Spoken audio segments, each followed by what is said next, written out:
ನಮಸ್ಕಾರ ಸ್ನೇಹಿತರೆ. ಮೊದಲೆಲ್ಲ ನಮ್ಮಲ್ಲಿ ಕೃಷಿ ಮಾಡೋದು ಅಂತಂದರೆ ಅಕ್ಕಪಕ್ಕದ ಜನರನ್ನ ಕೂಲಿ ಆಳುಗಳನ್ನ ಕರ್ಕೊಂಡು ಹೋಗಬೇಕಿತ್ತು. ಜೊತೆಗೆ ಎತ್ತುಕನ್ನು ಕಟ್ಕೊಂಡು ಹೊಲ ಉತ್ಕೊಂಡು ನಂತರ ನಾಟಿ ಮಾಡ್ತಕ್ಕಂಥದ್ದು ಈ ರೀತಿ ಪ್ರತಿಯೊಂದು ಮನುಷ್ಯ ಶ್ರಮದಲ್ಲೇ ಆಗ್ತಾಯಿತ್ತು. ಯಂತ್ರೋಪಕರಣಗಳು ಅಂತಂದರೆ ಅದನ್ನು ನೋಡಲಿಕ್ಕೂ ಸಿಗ್ತಿರಲಿಲ್ಲ. ಆದರೆ ಈಗ ಹಾಗಾಗಿಲ್ಲ. ವಿದೇಶಿಯ ಟೆಕ್ನಾಲಜಿ ಏನಿದೆ, ರೋಬೋಟ್ ಟೆಕ್ನಾಲಜಿ ಕೂಡ ಭಾರತಕ್ಕೆ ಕಾಲಿಟ್ಟಿದೆ. ಪ್ರತಿಯೊಂದು ಕ್ಷೇತ್ರದಲ್ಲೂ ಕೂಡ ಟೆಕ್ನಾಲಜಿಯನ್ನು ಬಳಸಿ ಕೆಲಸವನ್ನು ಮಾಡ್ಬೋದು.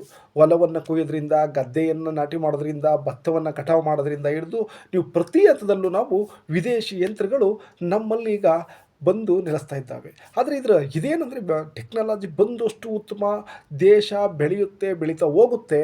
ಆದರೆ ಇಲ್ಲಿರ್ತಕ್ಕಂಥ ಕೃಷಿ ಕಾರ್ಮಿಕರು, ಕೂಲಿ ಕಾರ್ಮಿಕರ ಕತೆ ಏನು?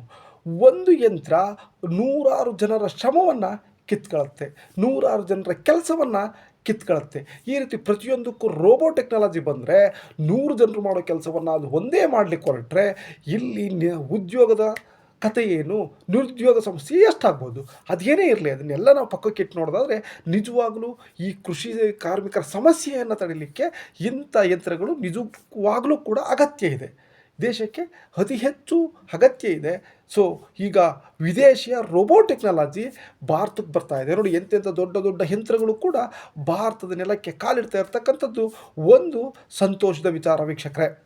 ಸೊ ನೋಡಿ, ಎಷ್ಟು ದೊಡ್ಡ ಉಳುಮೆ ಮಾಡ್ತಕ್ಕಂಥ ಯಂತ್ರಗಳು ನಮ್ಮಲ್ಲಿ. ಮೊದಲು ಟ್ಯಾಕ್ಟ್ರಲ್ಲಿ ನೇಗಿಲು ನಂತರ ಟ್ಯಾಕ್ಟ್ರು ಹೀಗೇ ಬಳಸ್ತಾ ಬಂದ್ವಿ. ಈಗ ನೋಡಿದರೆ ಯಾವುದೋ ಯುದ್ಧ ಯಂತ್ರವೊಂದು ಯುದ್ಧ ಭೂಮಿಯಲ್ಲಿರಬೇಕಾದ ಬಂದು ಹೊಲದಲ್ಲಿ ಉಳುಮೆ ಮಾಡ್ತಿದೆಯಲ್ಲ ಅನ್ನೋ ಮಟ್ಟಿಗೆ ಈ ಯಂತ್ರ ನಮಗೆ ಕಾಣಕ್ಕೆ ಸಿಗುತ್ತೆ. ನೋಡಿ, ಎಷ್ಟು ಬೇಗ, ಎಷ್ಟು ಸ್ಪೀಡಾಗಿ, ಎಷ್ಟು ನೀಟಾಗಿ ಉಳುತ್ತೆ. ಒಳ್ಳೆ ಹಿಟಾಚಿ ಕಂಡಂಗೆ ಕಾಣುತ್ತೆ ನೋಡಲಿಕ್ಕೆ, ಅಥವಾ ಯಾವುದೋ ಯುದ್ಧ ನೌಕೆ ಕಂಡಂಗೆ, ಯುದ್ಧ ಯಂತ್ರ ಕಂಡಂಗೆ ಕಾಣುತ್ತೆ. ಇದು ಎಷ್ಟು ಚೆಂದ ಮಾಡಿ ಭೂಮಿಯನ್ನು ಉಳುಮೆ ಮಾಡುತ್ತೆ ಅಂತ.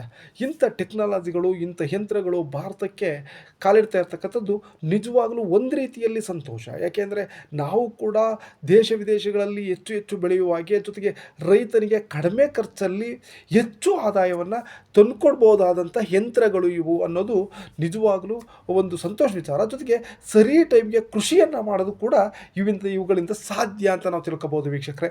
ನೋಡಿ, ಈ ಯಂತ್ರ ನೋಡಲಿಕ್ಕೆ ಎಷ್ಟು ಸುಂದರವಾಗಿದೆ, ಹೇಗಿದೆ ಅಂತ ಈ ಯಂತ್ರ.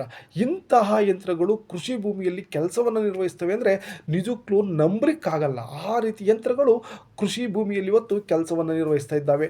ನೋಡಿದರೆ ಯಾವುದೋ ಯುದ್ಧ ಭೂಮಿಯಲ್ಲಿ ಬಾಂಬ್ಗಳನ್ನ ಹಾಕ್ತಕ್ಕಂಥ ಯಂತ್ರಗಳನ್ನು ತಂದು ಏನಾದರೂ ಇಲ್ಲಿ ಇಟ್ಬಿಟ್ರೆ ಏನಪ್ಪ, ಯಾವ್ದಾದ್ರು ಯುದ್ಧಕ್ಕೆ ಬಂದುಬಿಟ್ರೆ ಏನಪ್ಪ ಅನ್ನೋ ರೀತಿಯಲ್ಲಿ ಈ ಯಂತ್ರಗಳು ನಮಗೆ ಕಾಣಸಿಗ್ತವೆ. ಆದರೆ ಈ ಯಂತ್ರಗಳು ನಿಜವಾಗಲೂ ಕೃಷಿ ಯಂತ್ರಗಳು ಅನ್ನೋದು ಅಚ್ಚರಿಯ ವಿಚಾರ. ಇತ್ತೀಚಿನ ದಿನಗಳಲ್ಲಿ ಕೃಷಿ ಕಾರ್ಮಿಕರ ಕೊರತೆ ಕೂಡ ಕಾಣ್ತಾ ಇದೆ.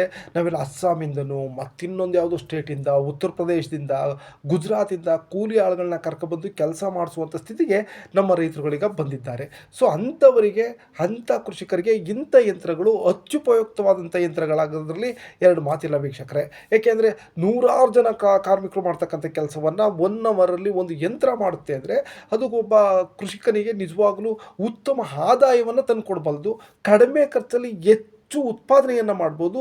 ಜೊತೆಗೆ ಬಿತ್ತನೆಯನ್ನು ಸರಿ ಟೈಮಲ್ಲಿ ಮಾಡಿ ಮುಗಿಸ್ಬೋದು ಅನ್ನೋದ್ರಲ್ಲಿ ಎರಡು ಮಾತಿಲ್ಲ ವೀಕ್ಷಕರೇ. ನೋಡಿ, ಇದು ಎಷ್ಟು ಅದ್ಭುತವಾಗಿದೆ. ಇದು ರೋಬೋ ಟೆಕ್ನಾಲಜಿಯ ಒಂದು ಯಂತ್ರ. ಈ ಯಂತ್ರ ಎಷ್ಟು ಇದಾಗಿ ಕೆಲಸವನ್ನು ನಿರ್ವಹಿಸುತ್ತೆ. ನಿಜವಾಗ್ಲೂ ಇದು ಟಿಶ್ಯೂ ಕಲ್ಚರ್ ಏನು ಲ್ಯಾಬ್ ಇರುತ್ತೆ, ಲ್ಯಾಬಲ್ಲಿ ಕೆಲಸವನ್ನು ನಿರ್ವಹಿಸ್ತಾ ಇರ್ತಕ್ಕಂಥದ್ದು. ನೋಡಿ, ಇಲ್ಲಿ ಇವೆಲ್ಲ ಬಂದರೆ ಏನಾಗುತ್ತೆ ಅಂದರೆ ನಿರುದ್ಯೋಗ ಇನ್ನೂ ಜಾಸ್ತಿ ಆಗ್ತಾ ಹೋಗುತ್ತೆ. ಆದರೆ ಏನೂ ಮಾಡುವಂತಿಲ್ಲ. ಈಗ ಕೂಲಿ ಕಾರ್ಮಿಕರ ಕೊರತೆಯನ್ನು ನೀಗಿಸಬೇಕು ಅಂದರೆ ಅನಿವಾರ್ಯವಾಗಿ ಇಂಥ ಯಂತ್ರಗಳಿಗೆ ಹೋಗಬೇಕಾದಂಥ ಸ್ಥಿತಿ ಇವತ್ತು ನಮಗೆ ನಿರ್ಮಾಣ ಆಗಿದೆ ಅನ್ನೋದರಲ್ಲಿ ಎರಡು ಮಾತಿಲ್ಲ ವೀಕ್ಷಕ. ನಮ್ಮ ಭಾರತದಂಥ ಜನಸಂಖ್ಯೆಯನ್ನು ಹೊಂದಿರತಕ್ಕಂಥ ಒಂದು ದೇಶಕ್ಕೆ ಇಂಥ ಯಂತ್ರಗಳ ಅಗತ್ಯ ಇದೆಯಾ? ಒಂದು ವೇಳೆ ಇಂಥ ಯಂತ್ರಗಳನ್ನು ಬಳಸೋದ್ರಿಂದ ನಮ್ಮ ಏನು ನಿರುದ್ಯೋಗ ಸಮಸ್ಯೆ ಮತ್ತಷ್ಟು ಜಾಸ್ತಿ ಆಗುತ್ತಾ? ನಿಮ್ಮ ಅನಿಸಿಕೆ ಅಭಿಪ್ರಾಯಗಳನ್ನು ದಯಮಾಡಿ ಕಮೆಂಟ್ ಮಾಡಿ. ಮತ್ತಷ್ಟು ಇಂಥದ್ದೇ ವಿಡಿಯೋಗಳನ್ನು ನೋಡಲಿಕ್ಕೆ ನಮ್ಮ ಚಾನಲನ್ನು ಮರೀದೇ ಸಬ್ಸ್ಕ್ರೈಬ್ ಮಾಡಿ. ದೇಶ ವಿದೇಶಿ ಯಂತ್ರಗಳನ್ನು ನಾವು ಈ ಚಾನಲ್ ಮುಖಾಂತರ ನಿಮಗೆ ಇಂಟ್ರೊಡ್ಯೂಸ್ ಮಾಡ್ತೇವೆ. ದಯಮಾಡಿ ಮರೀದೇ ನಮ್ಮ ಚಾನಲನ್ನು ಸಬ್ಸ್ಕ್ರೈಬ್ ಮಾಡಿ ಸ್ನೇಹಿತರೆ. ನಮಸ್ಕಾರ.